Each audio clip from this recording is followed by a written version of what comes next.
Olá, tudo bem? Voltamos aqui para dar continuidade à série A Psicologia por Trás dos Relacionamentos Tóxicos. E nessa volta estaremos tratando hoje o segundo vídeo dessa série, que é Manipulação Emocional, Sinais que você ignora. Conhecer sobre a manipulação, os sinais que ela traz é muito importante, muito significativo, porque aí você vai conseguir identificar como está o seu relacionamento. No vídeo anterior, nós falamos um pouco sobre como ele inicia e se mantém no relacionamento tóxico. Hoje eu quero tratar com vocês sobre essa questão da manipulação no relacionamento, que é uma das características do relacionamento tóxico. Então, vale a pena pensarmos um pouco sobre este relacionamento, esse tipo de relacionamento, porque se você estiver nele, fica mais fácil de identificar e procurar saídas, resoluções, porque manter um relacionamento disfuncional é adoecedor. Eu quero trazer um exemplo aqui para você conseguir pensar e identificar. Na série da Netflix, aliás, antigamente era Netflix, agora é Disney, né? Tinha lá a personagem da Marvel, Jessica Jones. Ela enfrentava, história em quadrinho, era o Homem Púrpura. Ele tinha o poder de manipular as pessoas. A Jessica Jones, em alguns episódios da série, ela teve que lidar com esse vilão que fazia e tem esse papel de manipulação. E ela sofreu muito para lidar com ele, né, para conseguir vencê-lo. E é interessante que a série, quando trouxe esses episódios, ela trouxe essa temática de maneira um pouco ali velada, mas existente, da relação tóxica, onde a manipulação faz parte. Eu quero trazer para você hoje algumas características, algumas formas existentes de manipulação nessas relações tóxicas. A primeira que eu quero apontar, e eu não vou nem numerar porque senão fica muito cansativo, mas o primeiro ponto que eu quero trazer aqui dessa relação é o seguinte, que uma relação onde tem manipulação, ela vai te levar a um estado contínuo de alerta, de hipervigilância. É quase um movimento de você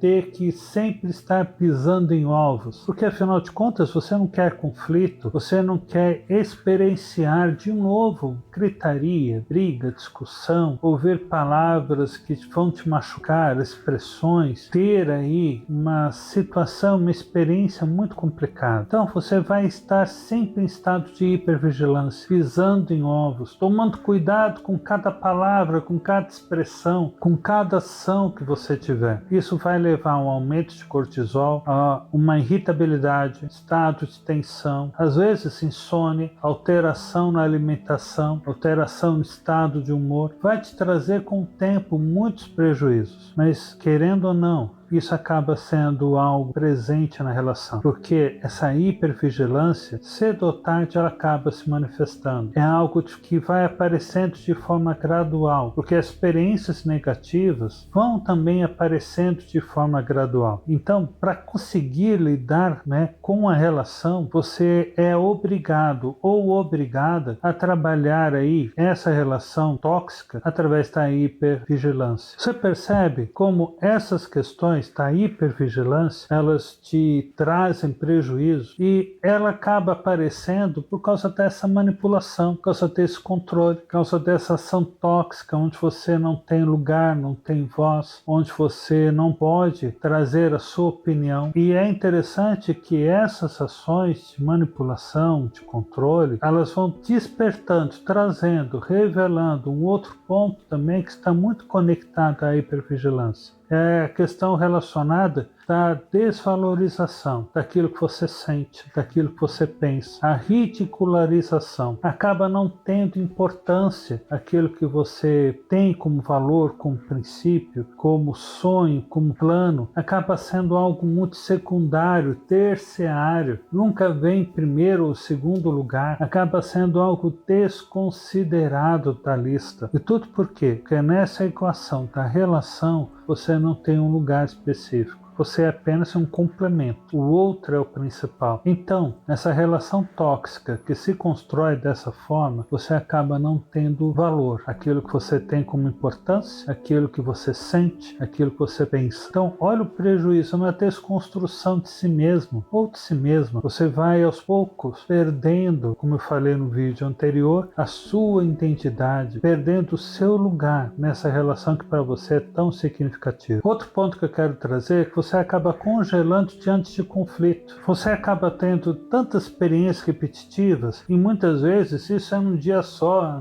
em uma semana. Você vai tendo tantas experiências desgastantes que faz com que você congele, você pare, você trave, você se cale diante de um conflito. Esse movimento de congelamento é algo muito natural para quem vivencia relação de manipulação. Você tem esse processo de congelamento justamente que você traz na sua memória questões relacionadas a conflitos, discussões, brigas que você já vivenciou, você já teve. Para evitar isso, você acaba congelando, você acaba de certa forma se calando. Isso faz com que o outro pense e alimente essa percepção de que a voz dele ou dela é a última voz, é a que tem importância. Isso vai tornando a relação ainda mais disfuncional. E com isso a gente pode também continuar nesse desenvolvimento do pensamento e trazer um outro comportamento que é muito comum, estar presente em relações onde há manipulação, relações que são tóxicas. Você acaba evitando certos assuntos. Se você torce por um time, por exemplo, e a outra pessoa para outro time, você evita falar sobre aquele esporte. Se é uma questão política, você tem uma opinião e a outra pessoa tem outra opinião, você evita falar sobre isso, que afinal de contas você não quer provocar a ira da outra pessoa. Isso vale para a questão religiosa, isso vale para a questão comercial, trabalho, relações, vale para tudo. Você acaba evitando vários assuntos. A sua fala acaba sendo superficial, você acaba tendo um comportamento mais de concordância, não porque você concorda com aquilo que o outro fala, não porque internamente você aceita, mas você acaba funcionando dessa forma, evitando algumas questões justamente para evitar os conflitos. Porque, querendo ou não, o conflito é uma ferramenta que o outro utiliza. Aquela pessoa que é tóxica utiliza para te desestruturar, te fragilizar, te fazer sentir-se impotente, fazer se sentir culpado ou culpada, te fazer sentir-se submisso ou submissa à vontade dele ou dela. Então, o conflito, ele tem essa perspectiva. E com isso, você vai evitando falar sobre criação de filhos, evitando falar sobre finanças, evitando falar sobre tudo. Entenda, evitar falar de um ou outro assunto em uma relação, seja ela qual for, de amizade, profissional, de relação amorosa, casamento, evitar falar um ou outro assunto em determinado momento, em determinada situação, é algo até prudente. Adiar para o momento certo, trazer no momento certo, isso é funcional e muito positivo. Mas quando você tem esse funcionamento de forma potencializada e contínua, isso é disfuncional, porque você perde o seu lugar de voz, você perde o seu papel na relação, você deixa de somar, de agregar,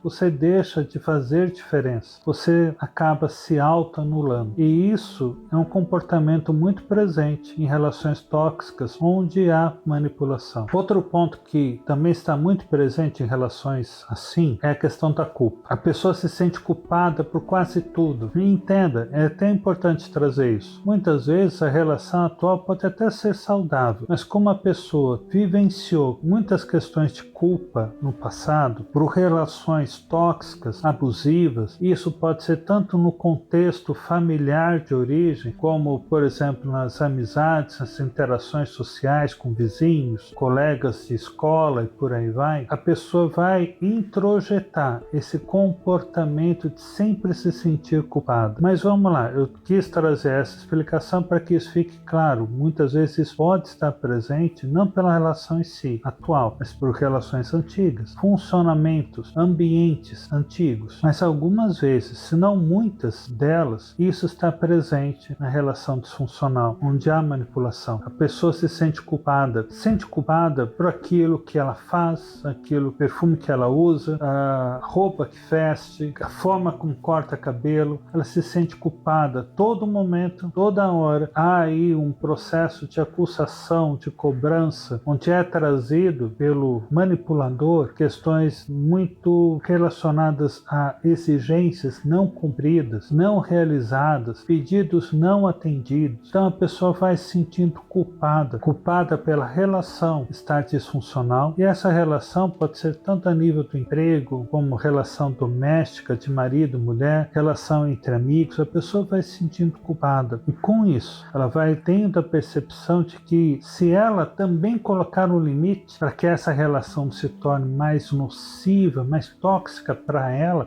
também vai se sentir culpada, caso ela faça. Então percebe, a questão da culpa, isso é algo muito intrínseco, muito pertinente a relações dessa magnitude, que funcionam desta forma. Claro que é importante lembrar do ponto que eu disse agora há pouco. Essa percepção de culpa pode ser aí derivada de questões relacionadas ao passado, questões ligadas à autoestima, à autoimagem. Isso pode também influenciar, mas na relação tóxica, onde há manipulação, a culpa é um elemento muito presente. Me diz aí, você já se identificou? Aliás, identificou na sua relação algum desses elementos? Se você identificou, é importante repensar o que está te levando a ter no seu relacionamento esses elementos. É um relacionamento tóxico? Se é um relacionamento tóxico, nocivo, está te prejudicando, te cerceando, te fazendo se sentir menor, te fazendo se sentir ali invalidado, é importante você encontrar meios de lidar com, não só com essas percepções, com essas sensações, emoções, mas até também lidar com essa relação, essa pessoa com quem você está interagindo. E com isso eu quero trazer o último ponto que vale a pena a gente pensar. Quando a relação ela se torna manipuladora, se torna tóxica, esse elemento vai estar também presente. Você é responsável pelo bem-estar do outro. Você é responsável por fazer o outro feliz. Você é responsável por trazer sentido à vida daquela pessoa, amparar aquela pessoa. E quando você não consegue fazer isso, seja por cansaço, seja aí por alguma doença, patologia que você tenha, seja de repente por atribuições, trabalho, casa, estudos, seja por questões relacionadas a outras atividades, quando você não consegue, você vai se sentir péssimo. Afinal de contas, o outro não está sendo feliz por sua culpa. Você é responsável. Olha que tragédia, você não está fazendo o outro feliz. E isso é muito comum em relacionamentos tóxicos. Essa manipulação te traz um peso onde você acaba sendo responsável pelo sentido de vida que a outra pessoa tem que construir, por um direcionamento, por uma realização. Você acaba sendo responsável, sendo que não é possível isso. Cada um é responsável por si. Existem aí as interresponsabilidades, vamos dizer assim. Existem aí trocas que realizamos com o outro, mas nunca somos responsáveis inteiramente pelo outro. O outro tem o direito e o dever de exercer o seu livre-arbítrio, o seu direito à escolha. Quando nós somos responsabilizados pela felicidade do outro, é um peso muito grande que está sendo colocado sobre as suas costas. Então, o que eu quis te trazer hoje? Existem muitos outros elementos que são pertinentes e pertencentes a uma relação onde há manipulação, uma relação tóxica. Mas eu quis te trazer alguns aqui, porque de repente, com esses elementos, você consiga identificar se a sua relação ela é tóxica, ela está te fazendo mais mal do que bem. E se você conseguir perceber isso, que a tua relação não é positiva, fica aqui algumas questões para a gente pensar. O que te faz manter-se nessa relação? O que te faz